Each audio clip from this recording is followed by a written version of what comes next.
Құрметті достар, біздің Қазақстан мен Өзбекстан футбол деңгейін салыстыру туралы шығарылымымыз 100 мыңнан астам қаралым жинап үлгерді. Қолдауларыңызға рахмет. Каналдың дамуы үшін сіздердің көмектеріңіз өте қажет. Жаңа шығарылымды қарамастан бұрын міндетті түрде Соққер каналына тіркеліп, әр видеоға лайк басып, комментарий жазсаңыз бізден сізге мың алғыс. Және керемет контент ұсынылады. Ендеше көп созбай, кеттік! Көрші елдің футболы қазір өте қарқынды дамуда. Өзбекстан футбол құрамасы алдағы өтетін Париж Олимпиадасына қатысады. Жақын арада өткен жастар арасындағы әлем чемпионатында сенсация тіркеді. Ұлттық құрамасы да Азия құрлығында әрдайым фавориттер қатарында. Басқа чемпионаттарда өзбек әкелердің ойыншылары керемет футбол өрнегін көрсетуден жалғар емес. Біздің ішкі жарыстың өзінде фаворит командалар құрамында жақсы өзбек легионерлері жетерлік. Ал біз бүгінгі шығарылымды Қазақстанда керемет қырынан танылған, әр кездері алаңда атой салған мықты өзбек аяқдопшыларына арнаймыз. Қазақстанда ойнап кеткен топ 5 өзбек футболшылары кімдер? Жауап осы шығарылымда. Максим Шацких. Атақты шабуылшы мансабының көп уақытын Украинада өткізген. 1999 жылы Валерий Лобановскийдің көзіне түскен Шацких Киевтік Динамоға шақырту алды. Украинаның ең танымал командасында Шацких 10 маусым доп тепеді. 6 рет өзбек Украина чемпион атанды. 5 рет ішкі кубокты көтерген Максим чемпиондар лигасында атақты Реал қақпасына да 2 рет гол соғып үлгерген. Клуб тарихына да алтын әріппен жазылды. Шабуылшы 10 жыл ішінде ең үздік бомбардир тізіміне енді. Шацкихтен көп Динамо үшін гол салған тек 2 футболшы бар. Олар Олег Блохин мен Сергей Ребров. 2009 жылы Динамоның үздік сұрмергені Қазақстанға келіп, сол кездегі ПСЖ іспеттес проект атанған астаналық Локомотив сапына ауысады. Қазақ жанкүйерлері ғана емес, өзбек пен украин фанаттары бұл трансферге аң-таң қалды. Егор Титов пен Андрей Тихоновты қатарына қосқан елордалықтар чемпиондықты оңай аламыз деп ұрандатты. Іс жүзінде Ақтөбені тоқтата алмаған жұлдызды трио тек күміс медальдарды қанағат етті. 15 ойында 9 гол соққан Максим үшін келесі маусымда Локомотивтің УЕФА талаптарына сай болмауы мен Еуропа лигасына шықпауы қатты әсер етті ме? Шацких Қазақстаннан кетіп қалды. Айтпақшы, ұлттық құрамада да Максим үздік снайперлер қатарында. Тек былтыр Эльдор Шомуродов Өзбекстан үшін 34-ші добын соғып, Максимді 2-ші орынға ығыстырды. Қазір атақты футболшы өз елінің ең танымал командасын жаттықтырады. Ташкенттік Пахтакордың бас бапкері Максим Шацких Өзбекстанның қазіргі чемпионы. Александр Гейнрих. Этникалық неміс Саша.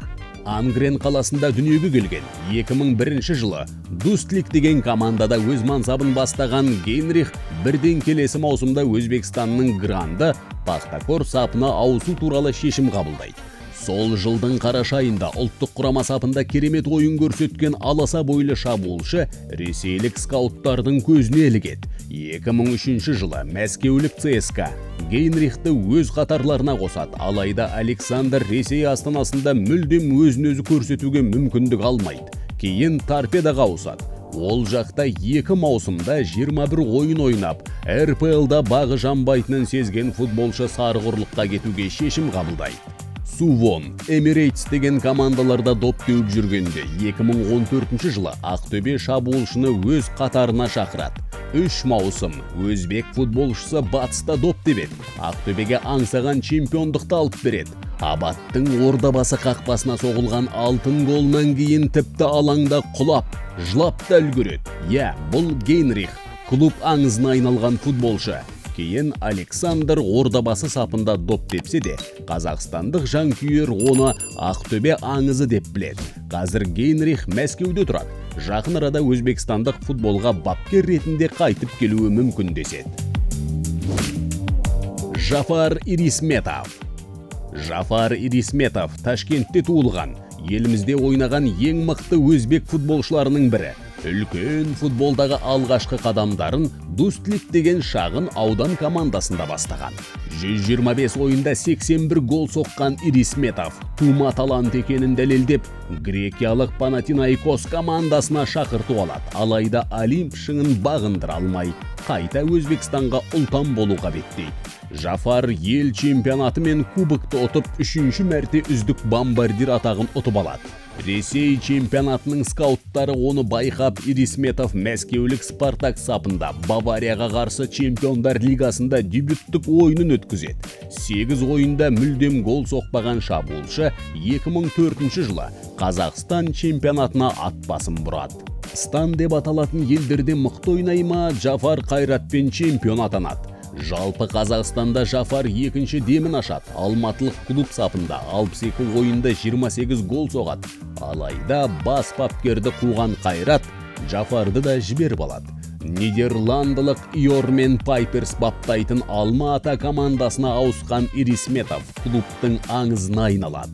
2 маусымда 46 гол, керемет статистика және әрине үздік бомбардир атағы Жафарға бұйырады.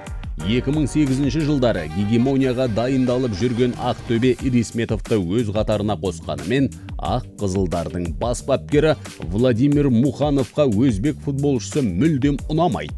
Маусым басындағы 2 турда 1-1 голдан соққан Жафар қосалқы құрамға отырып қалып, мүлдем мүмкіндік алмай қайта Алма-Ата сапына оралады. Жалпы Ирисметов Қазақстанда 76 гол салып үлгерді. Өз мансабында Руд ван Нистелрой, Андрей Шевченко мен Франческо Тоттиден де көп гол соққан біздің чемпионат үшін аңыз ойыншы қазір жұмыссыз.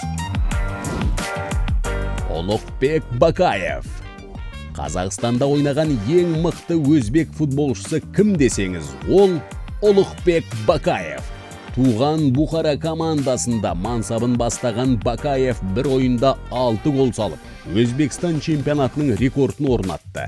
Әзірге 1-1 футболшы бір ойында 6 гол салған емес. 2004 жылы Бакаев Қостанайлық Тобыл сапына ауысып, команданың тарихын өзгертті. Дебюттік маусымда шабуылшы Қазақстан чемпионатында 22 гол соғып үздік сұрмерген атанды. Алайда Тобыл 3-ші орынға алды.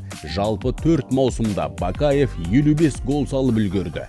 2008 жылы Бакаев өз еліне жалға Бунеткор командасына ауысады. Ривалдо сынды әлемге әйгілі футболшымен бірге ойнағысы келген снайпер Өзбекстан чемпионы атанады. Ұлттық құрамаға да шақырту алып жүреді. 2010 жылы Бакаев қайта Тобылға оралып, бірден аңсаған чемпиондықты ұтып алады. Үздік легионер номинациясына қоса тағы да үздік бомбардир атағын ұтып алады. 2011 жылы Қазақстан футболындағы басты сенсацияны тіркей жаздаған Жетісу командасына Бакаевтың да қатысы бар. Талдықорғанға ауысқан шабуылшы Сергей Скорых, Серікжан Мұжықов пен Сергей Остапенкомен бірігіп бірінші айналым қорытындысы бойынша көш басында келе жатты. Алайда екінші айналымда команданың ресурсы жетпей, Серік Абдуалиевтің футболшылары атақты Шахтерді алға жіберіп қойды.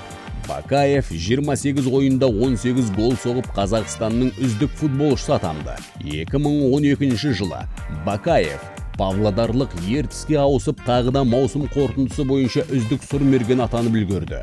3 түрлі клубпен үздік шабуылшы атанған Бакаев КПЛ тарихында 237 ойын өткізіп, 111 гол соққан үздік легионер бомбардир. Қазір Ұлықбек басқа да көптеген футболшылар сияқты бапкер. Ол туған Бұхараны баптайды. Командасы Өзбекстанның 2-ші лигасында өнер көрсетеді. Құрметті көрермен, сіздің пікіріңізше Қазақстанда доп тепкен ең мықты өзбек футболшысы кім? Ойыңызды комментарийге жазып кетіңіз. Біздің арнаға тіркелуді ұмытпағайсыз. Қазақ футболы дамысын, қазақтарды барлығы танысын.